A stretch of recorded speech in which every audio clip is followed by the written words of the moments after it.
By Amazon. So let's see what is it. It's like World of Warcraft, but if you compare with World of Warcraft, it's not even close. Jeffrey Bezos literally went to space because he earns over $300 million a day and doesn't know what else to do with it. Meanwhile, Amazon Games can't program a running animation and are clearly using a server they found dumped in a canal somewhere. New world. Let's do this. Ladies and gentlemen, welcome. I'm Josh Strife. Today we're going to be playing Amazon Games Studios' new MMORPG, New World. Now, in order to set our expectations correctly, let's remember the most successful game Amazon Game Studios has released so far, Airport Mania HD. In fact, it was so successful it spawned a sequel. Then they started to work on the new Lord of the Rings MMO right up until they decided to not keep making that because they fell out with Tencent, and both companies threw their toys out the pram and sat there seeing who could ignore the other the hardest. So straight off the bat, you know... Amazon cancels Lord of the Rings game announced 2 years ago. Amazon Empire Video Game Division has cancelled an online role-playing game based on the fantasy series of Lord of the Rings, which was announced 2019. In another setback for the technology game. The game had been in development at Amazon Game Studios alongside the China-based Leo Technology Holding Ltd, which was purchased by this and that. No, we are dealing with professionals. New World has been in development for a few years now, and for some strange reason, Amazon didn't send me a beta. I hope they have released Lord of the Rings. Basically, I kind of enjoy the movie, but after watching this game, I kind of think that whether Amazon can go to the level of World of Warcraft, because this is not even close. You see, the walking is just sliding, like you cannot even walk. Like, what the hell? You are a $1 trillion company. Why can't you even make that right? Okay, let's see what this guy is commenting about it.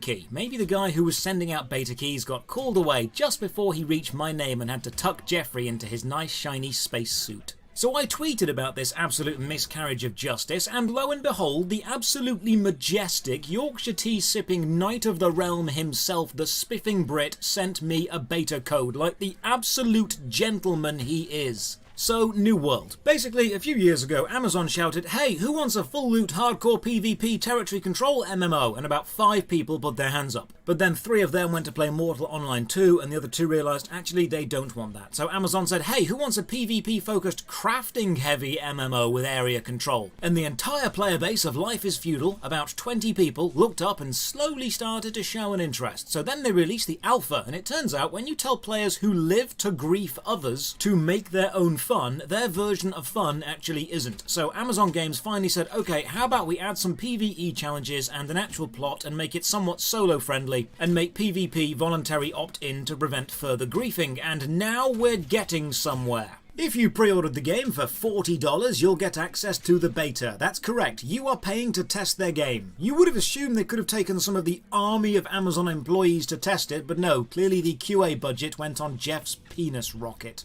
Opening cinematic, rainy streets with dude in cool metal mask reminiscent of 16th century Spanish conquistadors, such as Pedro de Valverde, Juan Ponce de Leon, or Cortez from The Road to El Dorado. Chat to a spooky old man with red eyes in a bar. He gives the metal mask dude a magical box, and then we set off for adventure. We are a member of this guy's crew, and now the character creation begins. It's actually a very nice transition from cinematic to creation, but unlike more modern character creation engines, there are no sliders. You've got several preset faces and feature shapes, some hairstyles, and a few hair colours. Not the best, not the worst. But what I'm thinking right now, and this thought will come up again often, is this doesn't feel like something made by a $1 trillion company.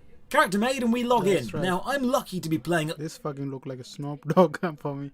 But I don't know, man. I can't believe this is a $1 trillion company. Like, I know there are a bunch of companies, like there are a bunch of this kind of games. World of Warcraft and Final Fantasy. This is not even close. Hair colours, not the best, not the worst. But what I'm thinking right now, and this thought will come up again often, is this doesn't feel like something made by a $1 trillion company.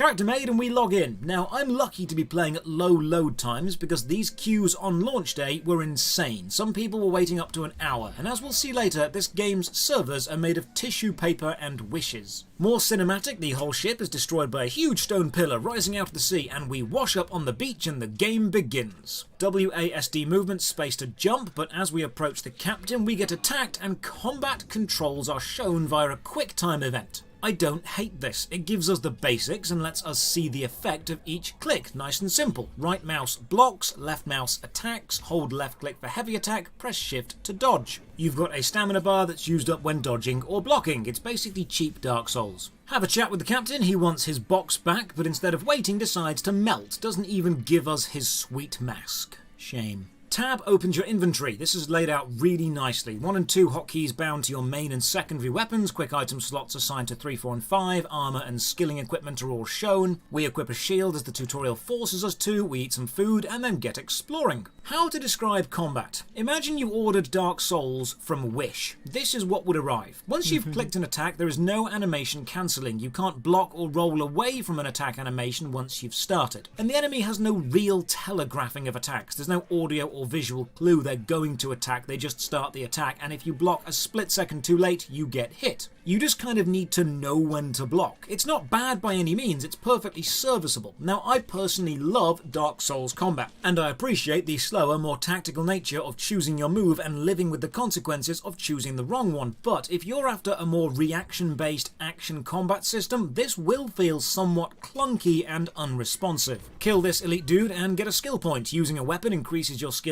in it, and all weapon skills level separately, so you get better at whatever you use. I like this system. It rewards time and effort invested into your chosen style. Have a quick meander up this hill and we're greeted with the in-game actual start. And honestly, graphics are nice, music is great, atmosphere is lovely, combat is decent, UI is clean, it feels good, but it still doesn't feel like a $1 trillion company has made it good. But I am still holding out hope. I mean, these guys made Airport Mania HD. I'm sure they can deliver on the world's greatest MMO. So the game takes place on the Isle of Aeternum, and as we descend into this pit, we get to see the issue with Aeternum. The island is surrounded and sometimes covered in this stuff called corruption. And here's our old captain friend. He has been corrupted, and now we fight him. This is the first moment I start both having fun and feeling disappointed. This fight isn't bad from a superficial standpoint. Animations are smooth, combat sounds are nice, atmosphere is great, but mechanically it's very bare bones. Light attack, block, sometimes roll. This is a set piece of your game's opening and it feels somewhat lackluster.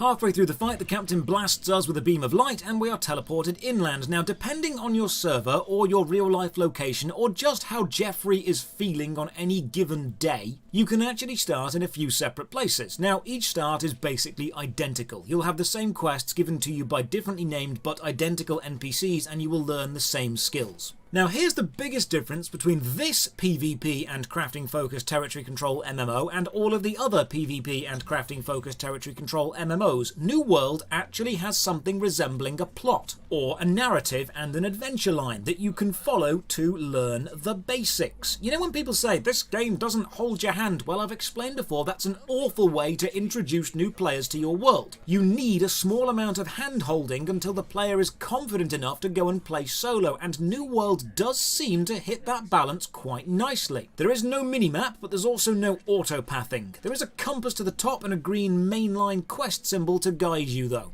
The early quests are all voice acted and the voice acting is fine. It's not fantastic, it's just fine. Maybe some of the voice acting budget went on Jeff's soft little space booties, which I can only assume are lined with mink and probably light up as he runs. And now a small movement issue. It seems the motion capture budget ran out mid-stride because running forward takes about 3 steps and then locks you into this position. And this isn't just me, others are gliding around like this too. Now, full disclosure, this didn't happen when I played a few days ago. But I'm recording now and it's happening now, so this is what the world gets to see. If you run sideways, it's still fine. This only happens when you run directly forward. As you explore, gather resources and fight, you'll level up, and you can spend your level up points on one of 5 skills: strength, dexterity, intelligence, focus, and constitution. Each stat actually shows you what weapon it affects. This is really nice design and makes choosing where to put your points much simpler. Movement with a weapon drawn is not only still bugged, but actually much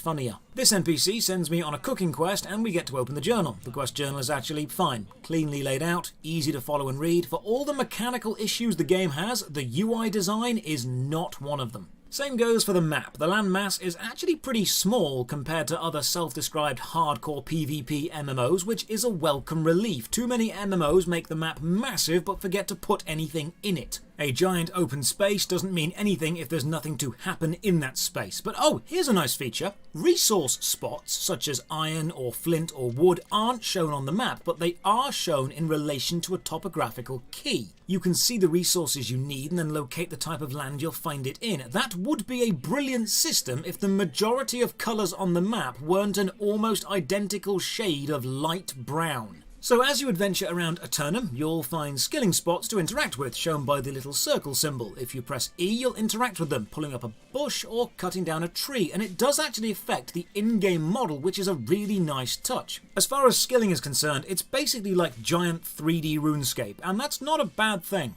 Pull up some plants, gather some sticks, and pick some flint up from the floor. Have to admit though, the casual in me is really missing having a mini-map. I don't think that would ruin what you're going for here, game. Mini-maps are normally quite well received. Back at the quest giver NPC, we use the campfire to craft. You can craft various things at major crafting stations in town. Everything from armor to weapons to ammunition is all craftable. It is entirely possible and indeed encouraged to be self-sufficient in this game, and the crafting menu is, again, really nicely laid out. Recipes on the left, selected one shown in the middle with what you need, and crafting button on the right. Nice and simple. We've made a knife from the gathered materials, and now we need to hunt a boar for some food, so we silently skate up to this unsuspecting boar like the ninja we are, and it doesn't even fight back. Like the boar doesn't even care that it's being attacked. Press E to gut the boar, gather some meat, and run back to the camp. At this point, I'm actually running sideways everywhere because it looks less stupid than just gliding around.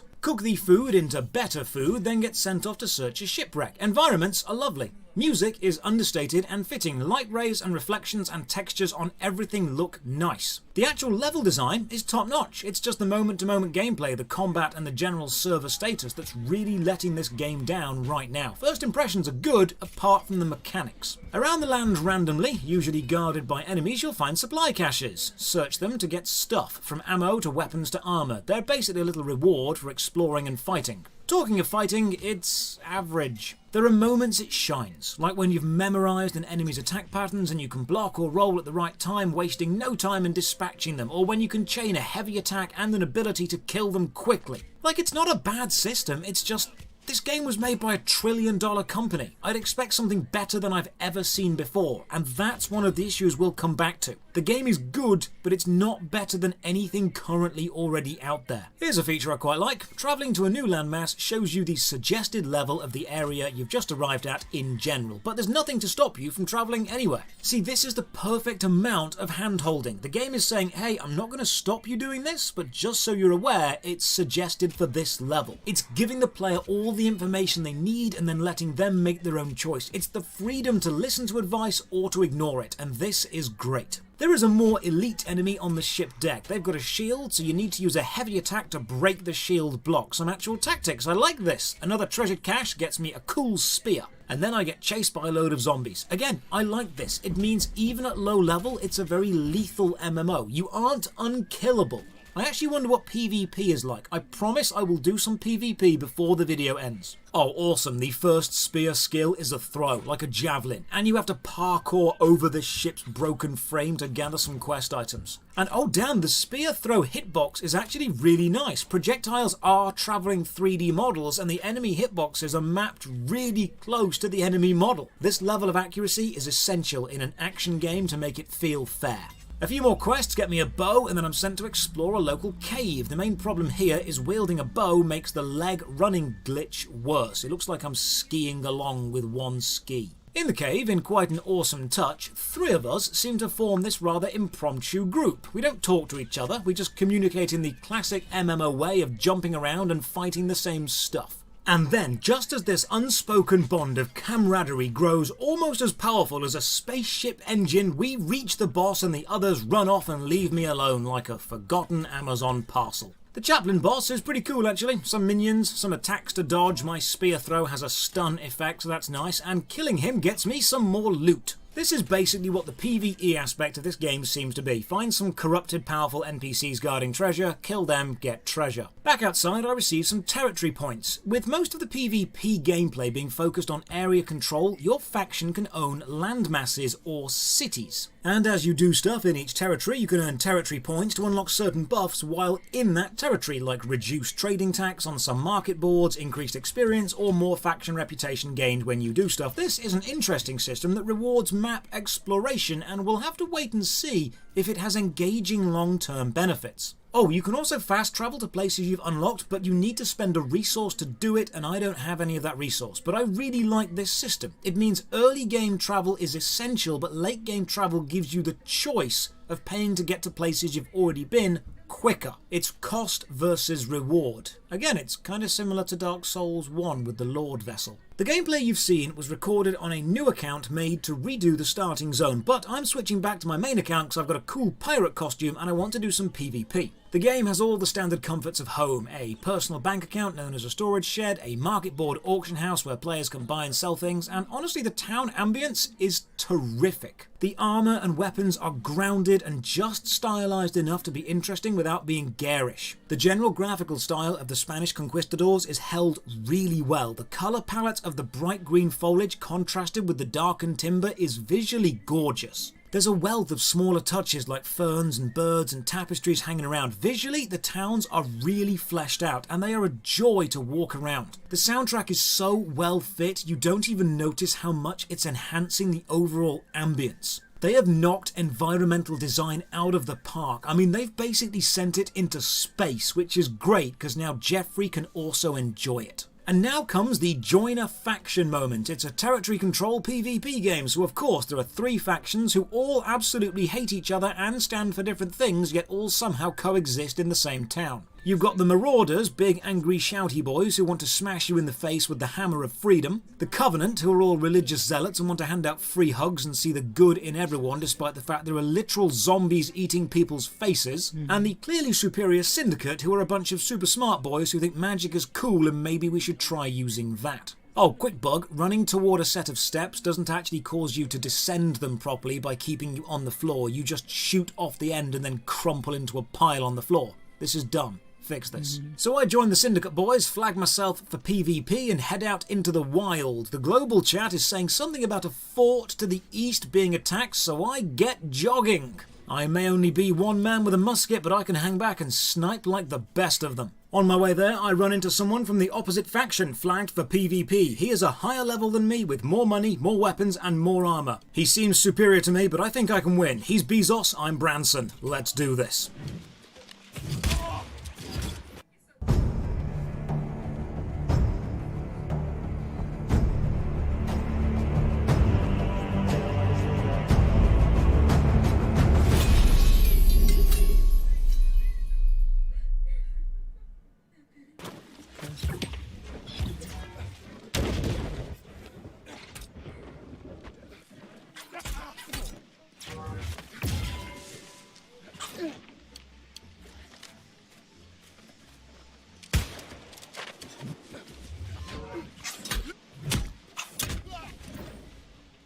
God damn, I actually won. I'm going to be real with you, I did not expect to win that fight. I guess that just goes to show, while warhammers may be intimidating, spears are the best medieval weapon.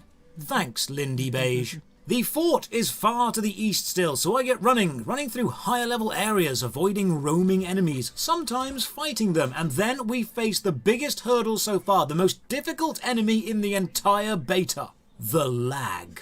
Seriously, are the servers you are using made of the finest potato? Because it's been dire. Every world is lagging. Everyone is crashing. If this is a stress test, how many people were you actually expecting to play? You are a $1 trillion company. You have been advertising this game for 5 years. How were you surprised when people wanted to play the beta? Every MMO launch ever has been met with day 1 lag. You should have been prepared for this. Eventually the lag subsides and I build a camp. These are your mobile respawn points. You just need a few sticks and some flint and you can build them anywhere as long as you're not too close to civilization. And just as I'm about to heal up and go and join the fort assault team, the server completely crashes.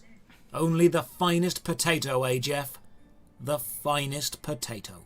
Right, so New World. While I was streaming this a few days ago, I had a really good time. The environmental design is quality, the ambience is really immersive, and the UI design, both overlay and in menus, is fantastic. It's got enough guidance and early game quests to teach players all the basics, then it's got a fair amount of PvE content like map completion and achievement hunting that you've always got a goal to aim for. You've even got the daily resource quests you can collect from any of the main towns. The crafting is simple to understand but covers a wide variety of weapons, armor and food that setting up your own build and kitting out your own inventory is going to take you a while. It's a solid adventure game. The PvP element right now seems fine, it's just being held back by the lag. The fact that I could defeat a higher level using movement and tactics shows it's not just number versus number. Skill does actually seem to matter, or it did when I was fighting. My main concern is Amazon is a $1 trillion company. This beta is a month away from full release and it's just not on the same level of quality as the current big MMOs. It's not got the storytelling and plot focus of Final Fantasy XIV. It's not got the depth of builds and deep lore of the Elder Scrolls Online. It's not got the platforming of Guild Wars 2. I can't comment on the end game because I don't think anyone's got there yet.